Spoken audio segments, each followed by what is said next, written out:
On the evening of November 27, 1935, in a quiet European city still recovering from the scars of World War I, a crime scene was discovered that would confuse investigators for generations.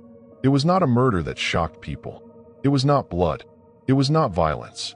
It was a room that should not exist, and a man who vanished inside it. To this day, no official explanation has been proven. Every theory raises more questions than answers. And nearly 90 years later, the case remains officially unsolved. The man's name was Edmund Verrill, a 46-year-old archivist who worked for a private historical society. He was not wealthy. He was not famous. He had no criminal record, no known enemies, and no unusual habits, at least none that anyone noticed. Verrill lived alone in a 3-story brick townhouse on Alder Row, a narrow street lined with identical buildings. His neighbors described him as polite, quiet, and distant. He left for work every morning at the same time and returned shortly before sunset. What made Edmund Verrill unusual was not his personality. It was his obsession with old buildings. Friends recalled that he often spoke about hidden rooms, forgotten passages, and architectural secrets buried inside old houses. Most people laughed it off as a harmless academic fascination. No one imagined that his obsession would end with his disappearance. On November 26, 1935, Edmund Verrill returned home earlier than usual. The housekeeper who cleaned his home twice a week testified that he dismissed her quickly and locked the front door behind her. That night, neighbors heard nothing unusual. No screams, no footsteps, no argument. At approximately 9:40 p.m., one neighbor noticed that all the lights in Verrill's house went out simultaneously, an odd detail later confirmed by several witnesses. The next morning, Edmund Verrill did not report to work. Concerned colleagues contacted the local police. Officers arrived at Verrill's townhouse shortly after noon on November 27th. The front door was locked from the inside. The windows were shut and latched. There were no signs of forced entry. Police broke in through a rear door and searched the house thoroughly. Edmund Verrill was nowhere to be found. His coat still hung by the door. His wallet, watch, and money were untouched. Food sat half-prepared in the kitchen. It appeared as if he had simply vanished mid-evening. But the most disturbing discovery was yet to come. While inspecting the 3rd floor, an officer noticed something strange.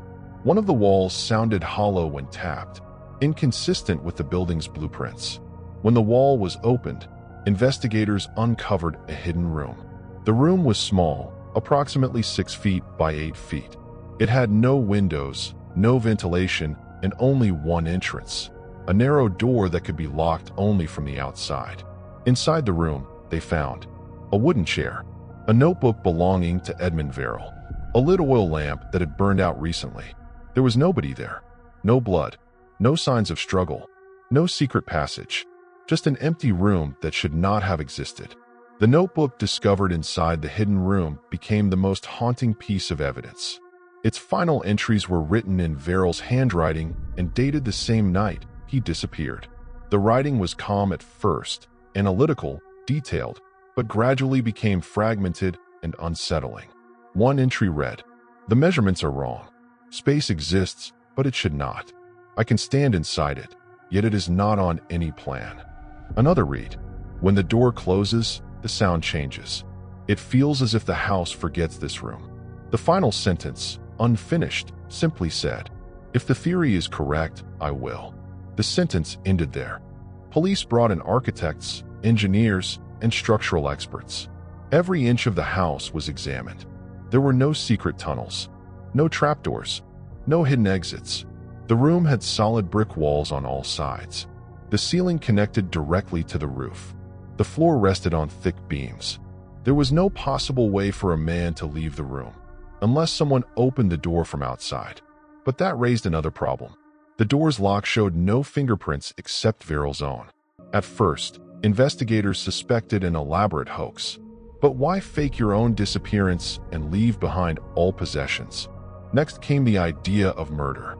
Yet no suspect could explain how they entered a locked house, sealed a man inside a hidden room, and then vanished without leaving a trace. Some suggested suicide, but again, no body. Others proposed that the room had been built recently, but records confirmed that the house had not been renovated in over 50 years. And then there were the theories no one wanted to record officially. One of the architects involved in the investigation proposed something disturbing. He suggested that the hidden room represented a structural anomaly, a space that existed physically but did not align correctly with the rest of the building. In simpler terms, the room existed, but not entirely within normal space. This idea was dismissed publicly as nonsense. But privately, several investigators admitted the room's measurements did not match the exterior dimensions of the house.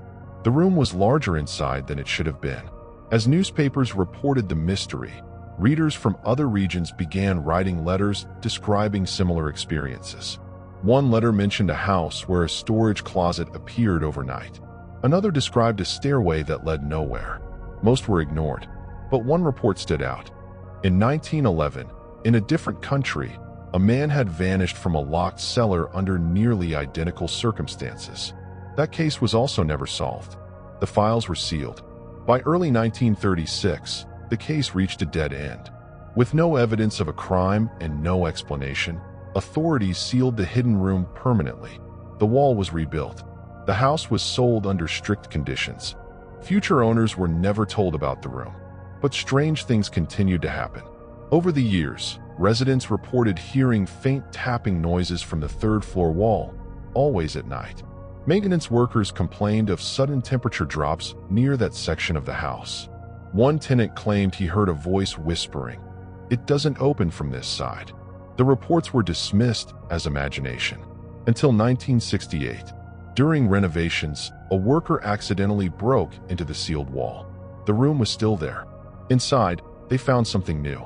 Scratched into the brick wall, deep and deliberate, were words written in English. "I am still inside." There were no records of anyone entering the room since 1935. The house was abandoned shortly after. Modern investigators have re-examined the case using advanced technology. Ground scans show no anomalies. Thermal imaging reveals nothing unusual. Yet the room's measurements remain impossible.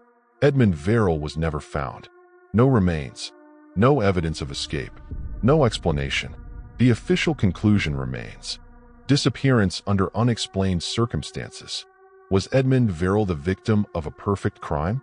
Did he discover something about space and architecture that should never be explored? Or did he step into a place that does not fully exist and never find a way back? No one knows. And perhaps that is the most terrifying part.